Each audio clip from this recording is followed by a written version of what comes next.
21শে জুলাইয়ের মঞ্চ থেকে মুখ্যমন্ত্রী মমতা বন্দ্যোপাধ্যায় বারবার সর্বধর্ম সমন্বয়ের বার্তা দিচ্ছিলেন। ভালো লাগছিল বেশ শুনতে। একটি রাজ্য, আদর্শ সুশাসন তো এমনটাই হওয়া উচিত। কিন্তু আমি নিশ্চিত দেগঙ্গা, মুর্শিদাবাদ, মালদার কালিয়াচক সহ পশ্চিমবঙ্গের নানা প্রান্তে যেখানে বারবার হিন্দুদের উপর হামলা হয়েছে, সেই জায়গার মানুষদের যদি এই ভিডিও দেখানো হয়, তারা তাহলে হেসে গড়াগড়ি যেতেন। কারণ তাদের কাছে এটা ভীষণ একটা মজার কথা, যে কথায় কমেডি আছে, মিথ্যা আছে, কিন্তু যে কথাগুলির এক বর্ণও সত্য নয়। নমস্কার, আমি স্বাতী। মাধ্যম ইউটিউব চ্যানেলের নতুন একটি ভিডিওতে আপনাদের স্বাগত জানাই। আজকে আমাদের প্রতিবেদন এই নিয়েই। প্রতিবেদন শুরু করার আগে চলুন একটা ছোট্ট খবর আপনাদেরকে দিয়ে দিই।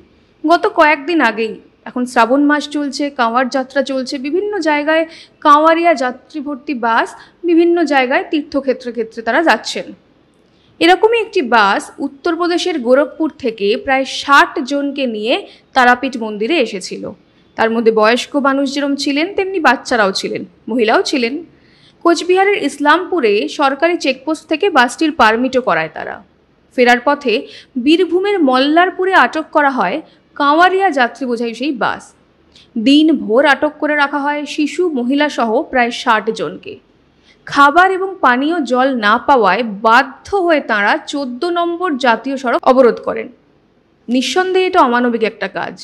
কিন্তু প্রশ্ন ওঠে, যদি এই বাসটাই কাঁওয়ারিয়া যাত্রীদের না হয়ে তাবলিগ জামাতের সদস্য ভর্তি কোনো বাস হতো, তাহলে কি আটকে রাখতে পারতো এই বাসকে তৃণমূল প্রশাসন? সেই সাহস হতো?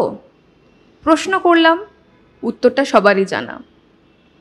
তো যেটা দিয়ে শুরু করেছিলাম, আসুন ফিরে আসা যাক। মুখ্যমন্ত্রী সর্বধর্ম সমন্বয়ের বার্তা দিচ্ছেন, কিন্তু এই রাজ্যে ঠিক কতটা সুখে আছে হিন্দুরা? বা আরও স্পেসিফিক্যালি বললে, সেই সব জায়গার হিন্দুরা যেখানে হিন্দুরা সংখ্যালঘু হয়ে গেছে, যেমন ধরুন সীমান্তবর্তী এলাকাগুলো, কেমন আছেন সেখানে তারা? এই মূল আলোচনায় ঢোকার আগে চলুন ফিরে যাই 2011-12 সালে। সদ্য বামকে হারিয়ে ক্ষমতায় বসেছে তৃণমূল।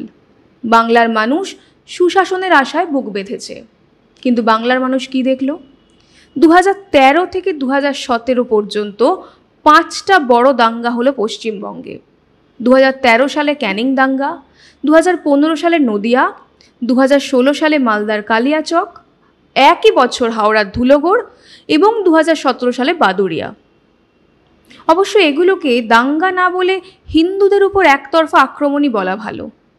প্রতি ক্ষেত্রেই একটা প্যাটার্ন কমন ছিল: হিন্দুদের ওপর অত্যাচার, পুলিশি নিষ্ক্রিয়তা এবং রাজ্য সরকারের চূড়ান্ত উদাসীনতা।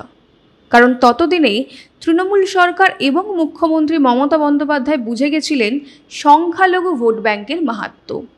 তাই দাঙ্গা বন্ধের কোনো চেষ্টা তো দূরস্ত, বরং উত্তরোত্তর সংখ্যালঘুরা তাঁর চোখের মণি হয়ে উঠল। তা সে ইমাম ভাতা হোক বা ফুরফুরা শরীফের উন্নতির জন্য ঢালাও বরাদ্দ। এর মাঝেও কিন্তু ছোট বড় অসংখ্য হিন্দুদের ওপর অত্যাচারের ঘটনা দেখেছে হিন্দু বাঙালি। হালফিলের মুর্শিদাবাদ ধরুন বা মহেশতলা, এগুলো তো রয়েছেই। সার্বিক চিত্র কিন্তু আরও ভয়াবহ।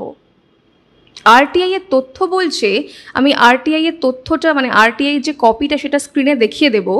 তো একটি আরটিআই এর তথ্য বলছে 2021 সালের জানুয়ারি থেকে 2022 সালের জুন পর্যন্ত, এক বছরের একটু বেশি সময়ে 65টি হিন্দু নিপীড়নের ঘটনা ঘটেছে পশ্চিমবঙ্গে। 2022 সাল থেকে আমরা 25-এ পা দিয়েছি। ঘটনার সংখ্যা আরও কয়েকগুণ বেড়ে গেছে, এটা নিয়ে কোনো সন্দেহ নেই। আচ্ছা, ঠিক আছে, এইসব হিসেব নিকেশ, তথ্য, পরিসংখ্যান এগুলো বাদ দিন। এইসব হিসেব নিকেশের গল্প নয়, বাদই দিলাম। বিগত কিছু বছরে হিন্দু উৎসবের কথা মনে করিয়ে দিই। এই তো দুর্গাপুজো আসছে আর কদিন পর। গত বছর দুর্গাপুজোয় একাধিক জায়গায় মণ্ডপে হামলা চালিয়েছিল সংখ্যালঘু দুষ্কৃতীরা। গার্ডেন রিচের পুজো মণ্ডপে দুষ্কৃতীরা আক্রমণ করে। কোচবিহারের শীতলকুচি, হাওড়া শ্যামপুর এবং নদিয়া জেলার একাধিক জায়গায় কিন্তু মূর্তি ভাঙার ঘটনা ঘটেছিল। হয়তো আপনাদের মনে নেই, কিন্তু ঘটনাগুলো ঘটেছিল। এবং রাজ্য সরকারের উপর আস্থা রাখতে না পেরে রাজ্য পুলিশের ডিজির কাছে রিপোর্ট চেয়ে পাঠিয়েছিল কলকাতা হাইকোর্ট। দুর্গাপুজোর পরে আসুন বাঙালির বড় উৎসব কালী পুজো। বসিরহাট, বারুইপুর সহ একাধিক সীমান্তবর্তী এলাকায় ভাঙচুর করা হয়েছিল কালী প্রতিমা।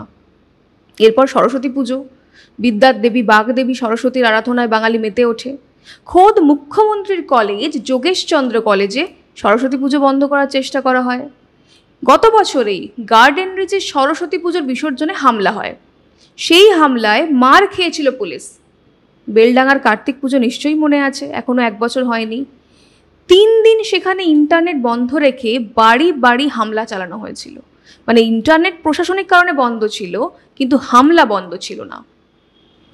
এই প্রবণতা বিগত কয়েক বছর ধরেই বাড়ছে। বাংলাদেশের মতন একই কায়দায় প্রতিটি হিন্দু উৎসবে কিন্তু জিহাদি তাণ্ডব হচ্ছে। প্রশাসন চুপ, মুখ্যমন্ত্রী মমতা বন্দ্যোপাধ্যায়ও চুপ। প্রতিবাদ করলে বরং প্রতিবাদীদের নামেই এফআইআর করা হচ্ছে। এটাকেই কি বলে সর্বধর্ম সমন্বয়?